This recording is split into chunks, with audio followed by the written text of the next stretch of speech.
Assalamualaikum warahmatullahi wabarakatuh. Di sini saya akan menjelaskan beberapa materi kepemimpinan.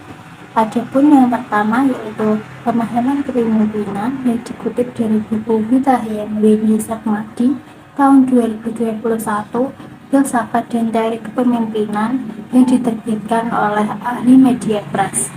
Kepemimpinan merupakan kemampuan memengaruhi orang lain, bawahan atau kelompok, serta kemampuan mengarahkan tingkah laku bawahan atau kelompok.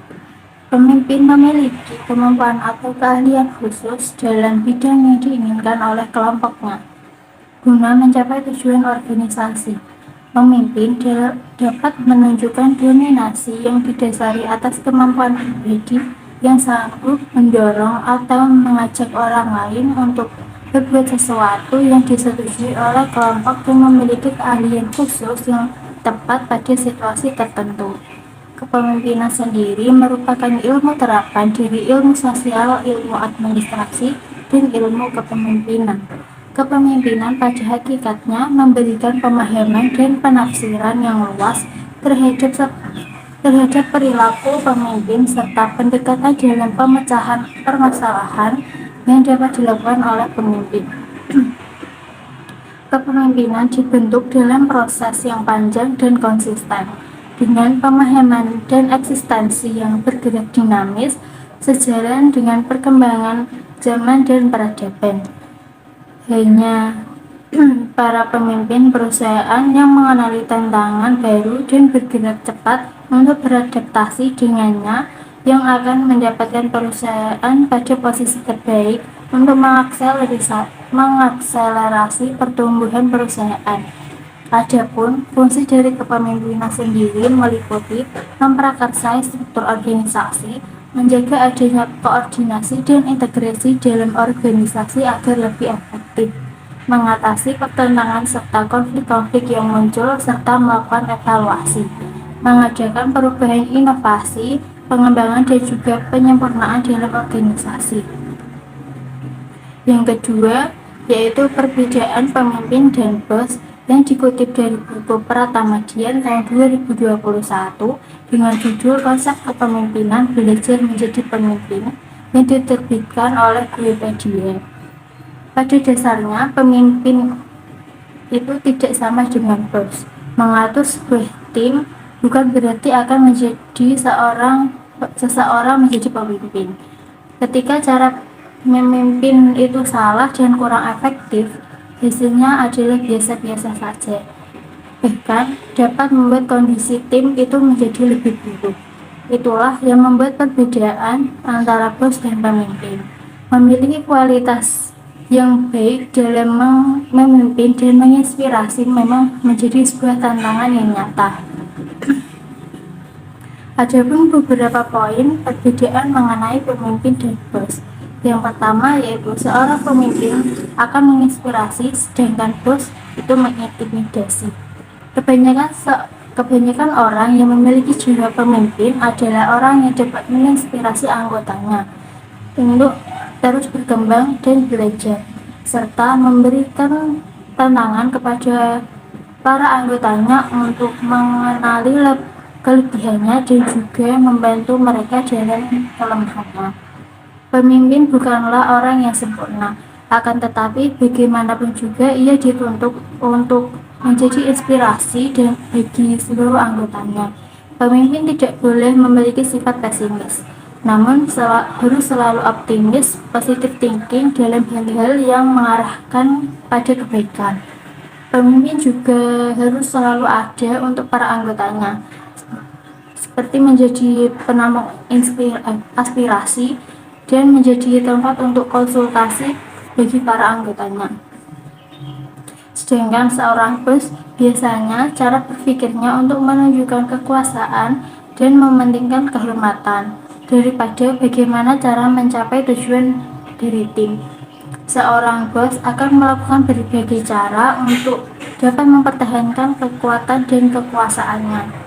Berbeda dengan pemimpin yang lebih menginspirasi, sebagian bos terkesan lebih mengintimidasi.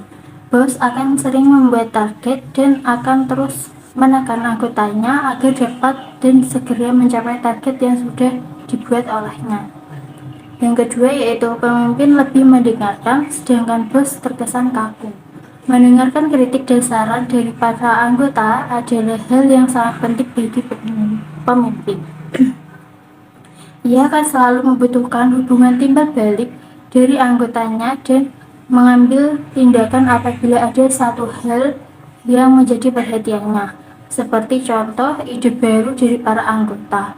Hal tersebut merupakan berharga untuk dijadikan bahan pertimbangan. Sedangkan seorang bos tetap mendapatkan masukan dari para anggotanya namun tidak dilaksanakan. Ia hanya menganggap anggotanya bahwa mereka harus tetap patuh dan hanya mengerjakan tugasnya saja, sehingga tidak ada komunikasi yang terjalin timbal balik yang dibutuhkan. Hal inilah yang membatasi kebebasan dan kreativitas anggotanya. Yang ketiga yaitu pemimpin bertanya dulu, sedangkan bos memerintah secara paksa. Seorang pemimpin akan memastikan terlebih dahulu para anggotanya apakah mereka memiliki waktu dan sumber daya untuk menyelesaikan proyeknya. Apabila tidak memiliki, maka pemimpin akan mencari cara untuk membantu bukan langsung menyalahkan anggotanya. Berbeda dengan bos, ia akan memberikan tugas kepada anggotanya dan harus sesuai dengan kemampuannya dan tidak boleh ada pernyataan dan pertanyaan dari anggotanya. Bahkan saat proyek tersebut belum selesai pada waktunya, ia akan menegur para anggotanya. Yang keempat yaitu pemimpin ikut menangani, sedangkan bos lepas tangan. Pemimpin biasanya akan membagikan tugas kerja pada setiap bawahannya. Dia tahu kapan harus terlibat ketika dibutuhkan. Hal tersebut membuat timnya segera melaporkan masalah tentang proyek secepatnya sehingga mereka dapat mendiskusikan dengan seperlunya. Sedangkan bos akan selalu membuat keputusan, tetapi dia langsung meninggalkannya dan menyerahkan begitu saja kepada bawahannya. Ia suka dengan statusnya yang seenaknya dapat menyuruh orang lain. Gaya lepas tangannya bisa-bisa membuat timnya menyembunyikan masalah yang mungkin dapat membuat hasil proyek mengecewakan. Materi yang ketiga yaitu konsep dan fungsi kepemimpinan, yang dikutip dari buku Timotius tahun 2016 dengan judul Kepemimpinan dan Kepengikutan, Teori dan Perkembangan yang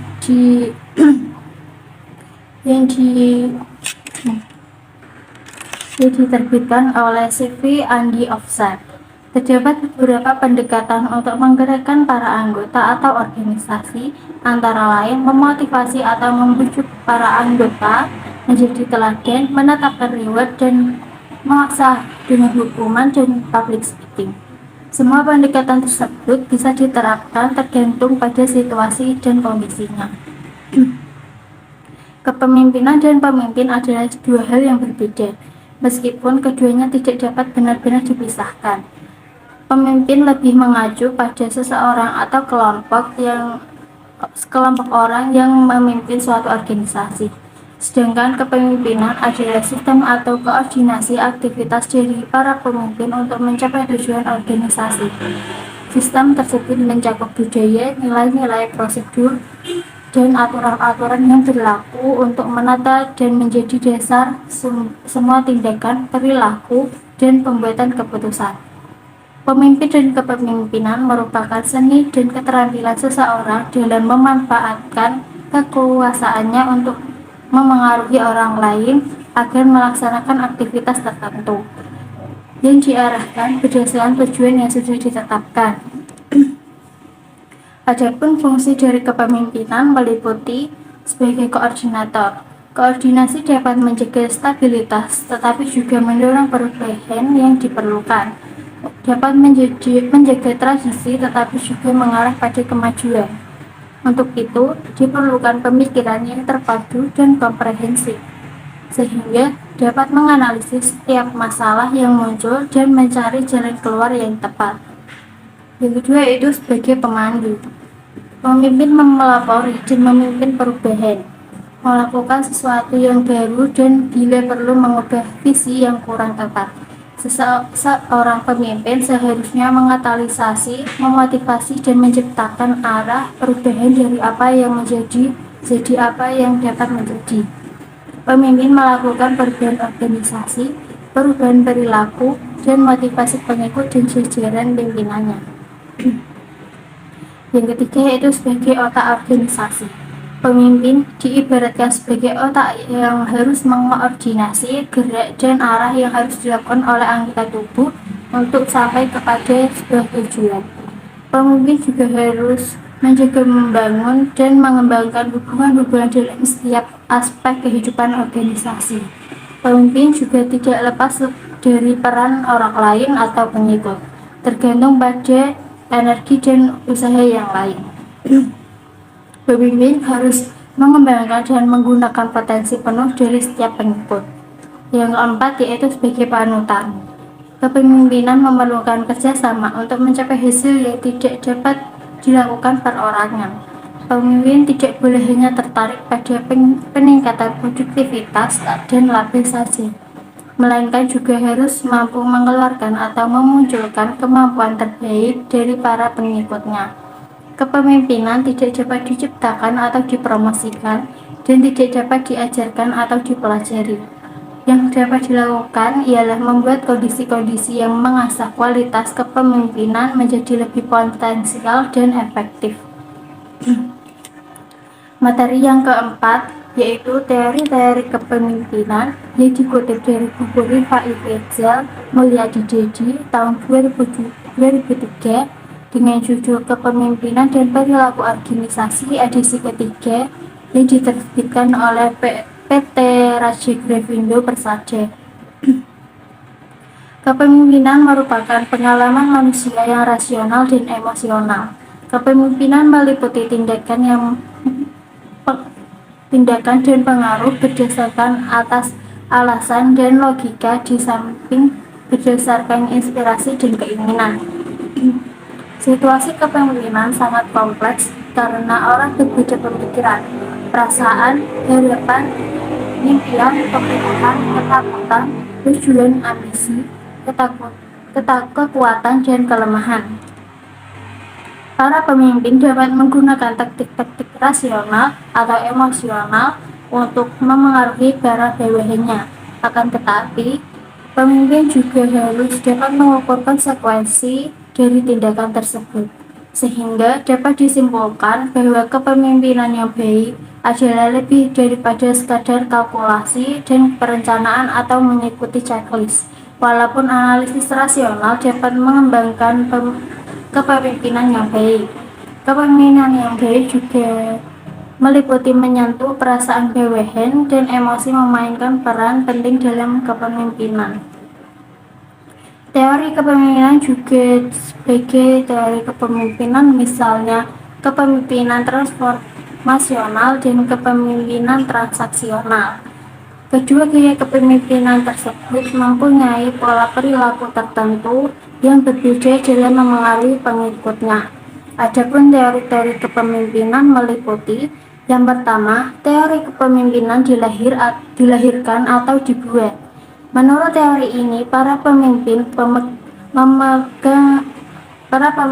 memang sudah ditakdirkan untuk menjadi pemimpin ketika dilahirkan dan telah membawa bakat dan sifat-sifat yang diperlukan untuk menjadi pemimpin. Yang kedua yaitu teori sifat pemimpin. Teori sifat pemimpin berasumsi bahwa setiap orang dapat menjadi pemimpin jika mempunyai sifat-sifat dan keterampilan tertentu yang diperlukan untuk menjadi pemimpin. Sifat dan keterampilan tersebut bisa jadi ada ketika dilahirkan atau diperoleh dari lingkungan karena pendidikan dan pengalaman. Yang ketiga yaitu teori perilaku pemimpin. Banyaknya pemimpin yang sukses yang dikarenakan mungkin memiliki karakteristik yang berbeda. Bahkan sering bertentangan. Hal tersebut menjadikan hasil dari teori perilaku sifat pemimpin seperti kejujuran, integritas, loyalitas, atau percaya diri merupakan bukan suatu hal yang mudah. Yang keempat yaitu teori kepemimpinan transformasional. Hasil pengembangan pemikiran beberapa teoritis kepemimpinan transformasional sangat tergantung pada kualitas pemimpin. Jika pemimpin memiliki kualitas yang tinggi dan persuasif, kemungkinan besar kepemimpinannya berhasil. Yang kelima yaitu teori kepemimpinan karismatik. Kepemimpinan karismatik memiliki kapasitas untuk mengubah sistem sosial yang ada berdasarkan persepsi pengikut yang percaya pemimpin ditakdirkan mempunyai kemampuan istimewa. Kepemimpinan karismatik tidak mendasar pada otoritas formal dan kekuasaan posisional, namun pada kekuasaan personal. Yang keenam yaitu teori kepemimpinan abdi. Kepemimpinan abdi dimulai ketika seorang pemimpin memikul posisi sebagai abdi dalam interaksi dengan para pengikutnya. Motivasi dan tujuan utama pemimpinan abdi untuk mendorong kejayaan orang lain, sedangkan kesuksesan organisasi merupakan hasil tidak langsung dari kepemimpinan abdi. Yang ketujuh yaitu teori kepemimpinan birokrasi. Kepemimpinan birokrasi umumnya dilaksanakan di organisasi-organisasi pemerintah, tentara, dan kepolisian.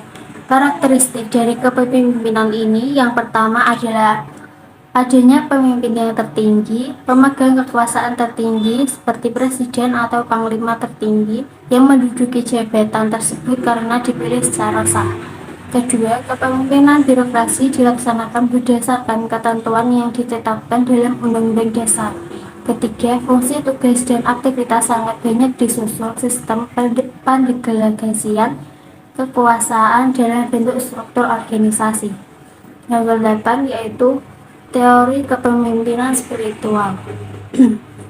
Kepemimpinan spiritual meliputi nilai-nilai, sikap, dan perilaku yang diperlukan secara intrinsik memotivasi diri dan orang lain sehingga mereka mempunyai rasa terus hidup. Yang kesembilan yaitu teori kepemimpinan diri sendiri. Kepemimpinan diri sendiri terdiri dari strategi perilaku dan kognitif yang dirancang untuk memengaruhi efektivitas personal.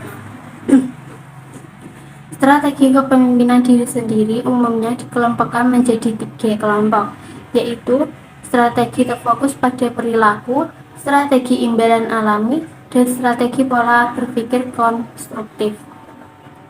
Materi yang kelima yaitu permasalahan pekerjaan dalam dunia kerja yang dikutip dari website office99.com. Interaksi dan komunikasi sudah pasti terjadi saat bekerja, baik itu dengan atasan maupun rekan kerja lainnya.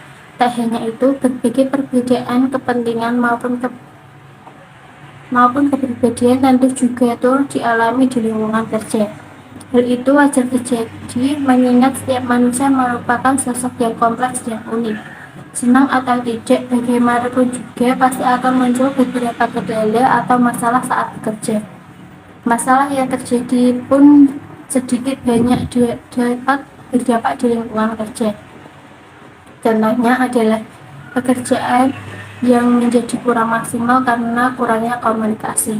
Selain itu, konflik di lingkungan kerja juga dapat berimbas kepada ketidakseimbangan hidup karyawan. Meskipun normal terjadi, adanya dampak negatif tersebut sudah jelas dapat merugikan perusahaan. Adapun konflik yang terjadi tersebut, karyawan dapat bekerja dengan tidak profesional dan menjadi faktor penghambat pencapaian tujuan yang telah direncanakan perusahaan. Adapun permasalahan umum yang sering dijumpai dalam dunia kerja, yang pertama yaitu konflik antar atasan dan bawahan. Sangatlah wajar terjadi masalah dalam hubungan kerja. Alasannya beragam, mulai dari bawahan yang tidak memberikan hasil yang memuaskan, atasan salah dalam memberikan feedback terhadap pekerjaan bawahan, atau sekedar miskomunikasi. Biasanya, inilah hal yang bisa membuat bawahan menjadi tidak betah di suatu perusahaan.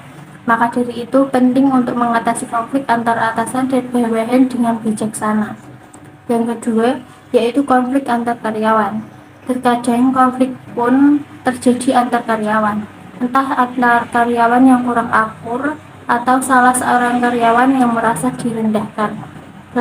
Lama-kelamaan, masalah internal ini akan mengakibatkan rusaknya lingkungan kerja dalam perusahaan. Lingkungan kerja akan menjadi tidak kondusif dan mengganggu karyawan lainnya. Yang ketiga, yaitu pekerjaan yang di luar dari job description. Masalah yang kerap terjadi selain dalam relasi antar karyawan adalah masalah yang muncul ketika pekerjaan yang diberikan kepada karyawan tidak sesuai dengan ekspektasi saat melamar pekerjaan. Ternyata karyawan merasa keberatan lantaran ada ketidaksesuaian antara ekspektasi dan realita. Hal ini dapat menghambat pekerjaan yang dilakukan karena tidak sesuai dengan keinginan hati. Yang keempat, yaitu kewalahan menangani pekerjaan. Pada suatu titik ketika beban pekerjaan terasa meningkat, semua deadline pekerjaan yang ditumpahkan kepada karyawan.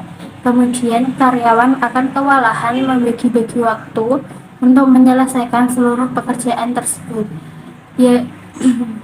Yang kelima, yaitu pelecehan di tempat kerja. Masalah ini bukan tidak mungkin terjadi, dan sebenarnya menjadi masalah karyawan yang paling berbahaya di perusahaan, baik perusahaan besar maupun perusahaan kecil. Sebagai contoh, startup transportasi Uber pernah mengadakan penyelidikan terhadap 215 klaim pelecehan dan mengakibatkan 20 karyawan dipecat. Terlepas dari kenyataan bahwa kasus pelecehan ini merupakan salah satu persoalan yang cukup mengganggu dalam dunia kerja, sayangnya masih banyak perusahaan yang tidak mau ambil pusing atau apatis. Sikap yang demikian tentunya tidak baik karena akan membuat pelaku semakin bebas berkeliaran dan tidak takut mengulangi apa yang dilakukannya.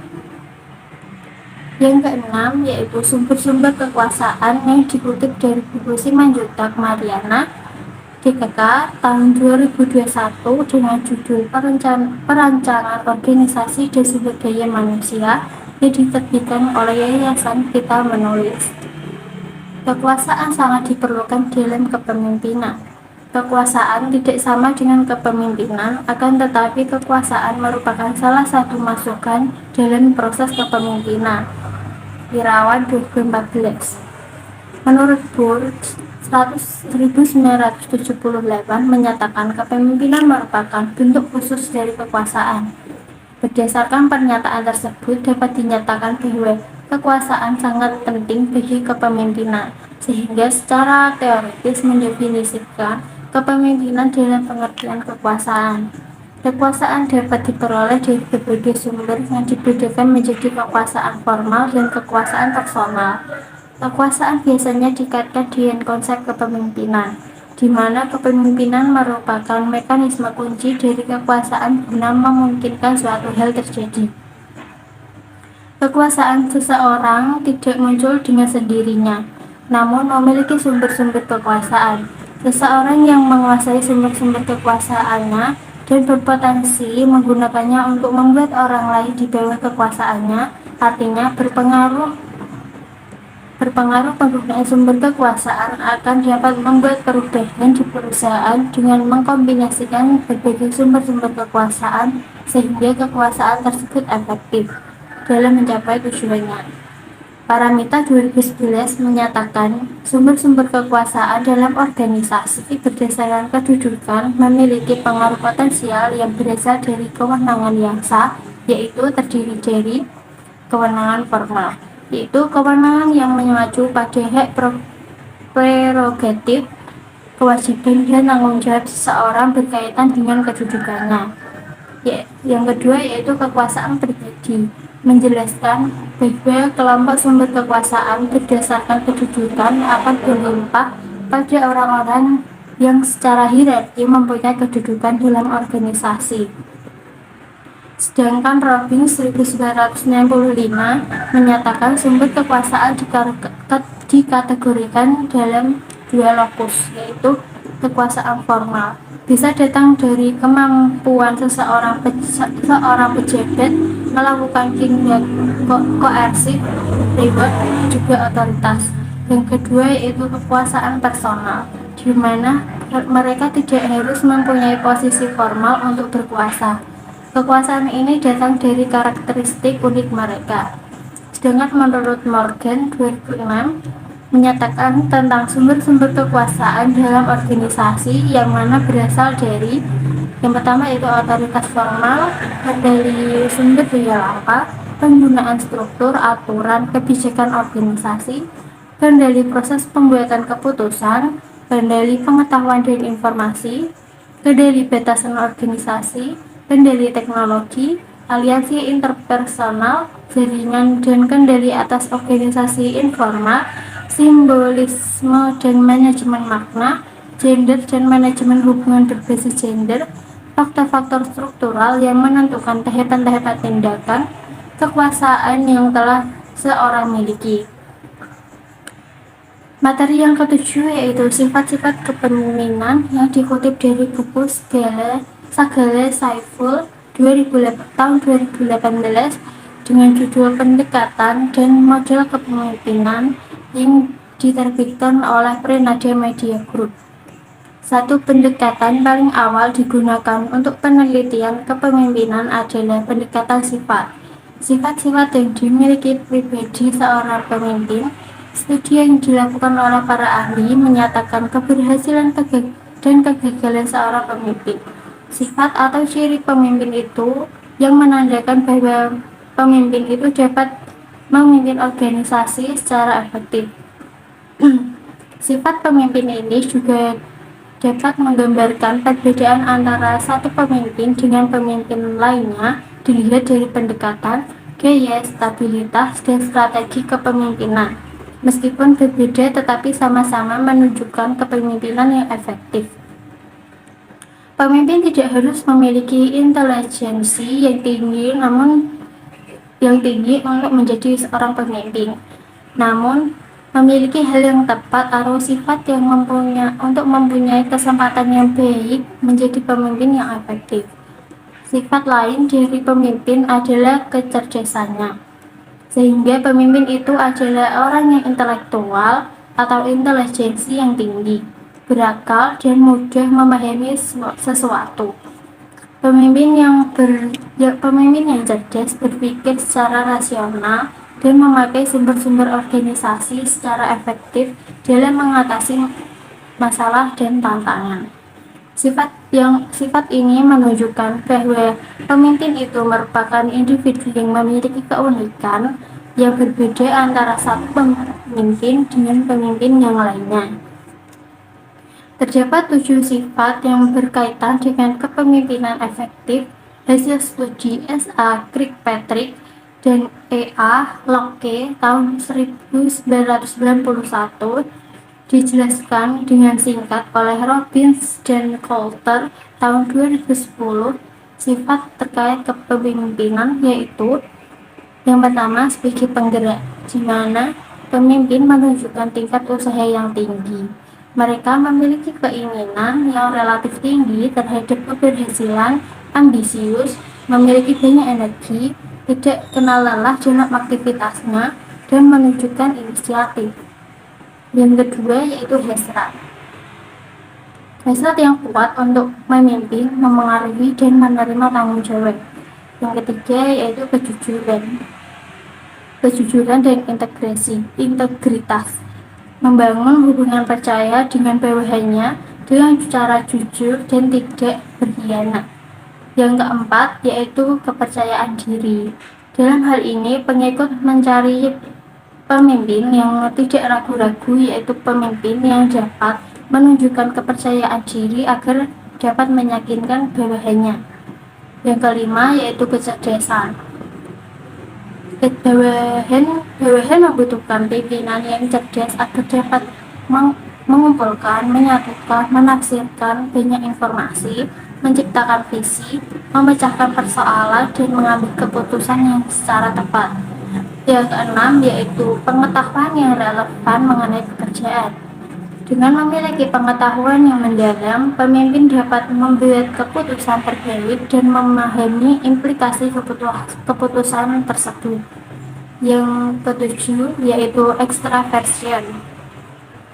Pemimpin yang memiliki energi dan penuh semangat, suka bergaul, tegas, dan jarang sekali berdiam atau menarik diri.